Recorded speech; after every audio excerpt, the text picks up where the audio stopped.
நான் முன்னுக்கு வரதா உனக்கு பிரச்சனை என்ன? நான் முன்னுக்கு வர வேண்டாம், கோட் சூட் போட வேண்டாம், கால் மேல கால் போட்டு உட்கார வேண்டாம், ஸ்டைலா கத்தா. இது டைலாக் எனக்கு தெரிஞ்ச மாதிரி ஈஸியா இங்கிலீஷ்ல பாத்திருக்கேன். டப்பா பக்கம் எப்படி பேசுறாங்கன்னு பாத்துருப்பா. வாங்க ஷோக்குள்ள போலாம். நீ friend coming is your problem. Definitely me friend coming டா. அப்பா இவ்வளவு பெரிய வரையெல்லாம் மனப்பாடம் வராதுப்பா. இத மட்டும் வக்கனையா பேசு. Me friend coming is your problem. Me friend coming டா. Me friend coming problem. Me friend coming டா. லெக் மேல லெக் புட்டிங்கடா. லெக் மேல லெக் புட்டிங்கடா.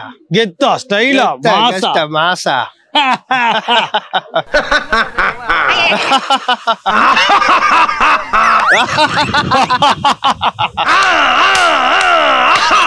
நீ ஃப்ரெண்ட் கம்மிங் யுவர் ப்ராப்ளம். ஏதோ சொல்லணுமா திருப்பி? சொல்லுங்க சொல்லுங்க, அதுக்கு தான் சொன்னேன். ஃப்ரெண்ட் என்ன சொன்னீங்க? ரொம்ப பலமா இருக்கா. லெக் மேல லெக் புட்டிங்கடா. கெத்தா மாசா ஸ்டைலா. கெத்தா ஸ்டைலா மாசா. Come on come on come on come on come on come on கூப்பிடுறதுக்கு நீ என்ன குதிரையா? அப்படியே கண்டினியூ பண்ணணும்னு சொல்லப்பா. கெத்தா மாசா ஸ்டைலா. மாசா ஸ்டைலா. என்னடா அவார்டா கொடுக்குறாங்க, இப்படி ஆக்ட் பண்றியா? சொல்லுங்களேன், அவன்லாம் சொல்லி கொடுத்தல. அதெல்லாம் நான் அக்கல்ல வந்து ஒளிறேன். ஐயோ ஐயோ, ஒரு சென்ட் ஃபேக்டரியே வச்சிருக்காருங்க.